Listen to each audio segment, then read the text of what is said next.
বাজার থেকে টাটকা টাটকা গরুর মাংস এনে স্বামীর পছন্দ অনুযায়ী রান্না করলাম, সেই সাথে মাংসের ভর্তাও বানালাম। গতকালকে আপনাদের ভাইয়া গল্প করছিল তার নাকি আলু দিয়ে গরুর মাংসের ঝোল খেতে ইচ্ছে করেছে। শুনে তো খুবই খারাপ লেগেছিল, তাই ভেবেছিলাম সকাল সকাল বাজার থেকে টাটকা টাটকা গরুর মাংস এনে তাকে রান্না করে খাওয়াবো। গরুর মাংস কিনতে গেলে সাধারণত খুব সকালে বাজারে যেতে হয়, এতে করে ভালো মাংস পাওয়া যায়। 11টার সময় বাজারে এসেছি, এসে তো দেখি সব মাংস শেষ হয়ে গেছে। আমরা যে দোকানে মাংস কিনি দেরি করে আসার কারণে সেই দোকানের মাংস শেষ হয়ে গেছে, তাই অন্য একটা দোকান থেকে 1 কেজি মাংস নিলাম। সেদিন তো সব বাজারই করা হয়েছে, তবে গরুর মাংস কেনা হয়নি।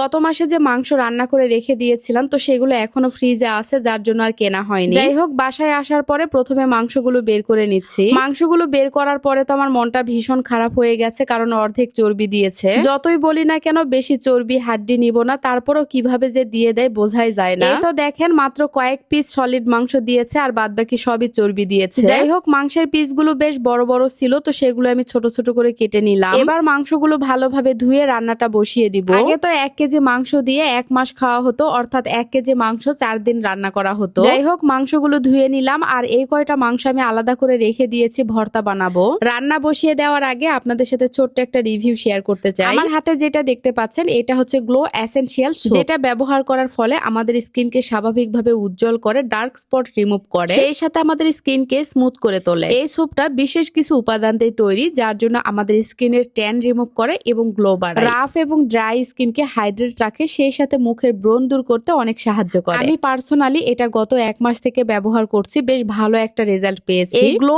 এসেনশিয়াল সোপটা আমি নিয়েছি সেরিনা ফেসবুক পেজ থেকে। পেজের নামটা ক্যাপশনে দেওয়া আছে, যারা নিতে চান অর্ডার করতে পারেন। যাই হোক, মাংসের মধ্যে এখন একে একে মশলাগুলো দিয়ে দিচ্ছি। প্রথমে বেশি করে পেঁয়াজ দিয়ে দিলাম, তারপরে আদা রসুন বাটা দিয়ে দিলাম। এবার গুঁড়া মশলাগুলো দিয়ে দিচ্ছি, যেমন মরিচের গুঁড়া, হলুদের গুঁড়া, জিরা গুঁড়া, ধনিয়া গুঁড়া, লবণ, কয়েকটা সাদা এলাচ, কালো এলাচ দিয়ে দিলাম, শুকনা মরিচ দিয়ে দিলাম আর অল্প একটু জিরা দিয়ে দিলাম। এরপরে সরিষার তেল দিয়ে এখন মাংসগুলো ভালোভাবে মেখে নিব। মাংস সব সময় আমি হাতে মেখে রান্না করি, আর মাংস কষানোর জন্য এক্সট্রা করে পানি দেই না। মাংস থেকে যে পানি বের হয় সেগুলো দিয়েই কষিয়ে নেই। এই তো মাংস কষানো হয়ে গেল। এবার বড় বড় করে কেটে রাখা কয়েকটা আলু আর আস্ত রসুন দিয়ে দিলাম। গরুর মাংসের মধ্যে আস্ত রসুন ছাড়া আমার চলেই না, তাই বেশি করে রসুন দিয়ে দেই। আপনাদের কার কার রসুন পছন্দ অবশ্যই কমেন্টস করে জানাবেন। ঝোলের জন্য বেশি করে পানি দিয়ে দিলাম আর এই পাশে ভুড়ি জাল দিচ্ছি। সেদিন যে খাসির ভুড়ি রান্না করেছিলাম সেগুলোতে এখনো খাওয়াই হয়নি, জাল দিয়ে দিয়ে খেতে হবে। কয়েকটা মাংসের পিস আলাদা করে রেখে দিয়েছিলাম ভর্তা বানানোর জন্য। ভর্তা বানানোর জন্য মাংসগুলো প্রথমে আমি শিলপাটায় থেতা করে নিচ্ছি, এতে করে মাংসগুলো নরম হবে আর তাড়াতাড়িতে সিদ্ধ হবে। এখানে আমি বেশি করে পেঁয়াজ, রসুন, কাঁচামরিচ, শুকনা মরিচ আর আদা কুচি নিয়েছি। পেঁয়াজ রসুনের সাথে থেতা করা মাংসগুলো দেওয়ার পরে সামান্য একটু হলুদ, লবণ, সরিষার তেল, একটু জিরা গুঁড়া, ধনিয়া গুঁড়া দিয়ে দিলাম। গরুর মাংসের এই ভর্তাটা খেতে কিন্তু অনেক বেশি স্বাদ লাগে, বিশেষ করে বাসায় তৈরি করলে। মাংসের যে দাম খাওয়াই যায় না, আর এভাবে ভর্তা বানিয়ে খাওয়া তো দূরের কথা। যাই হোক, সামান্য একটু পানি দিয়েছি মাংসগুলো সিদ্ধ হওয়ার জন্য,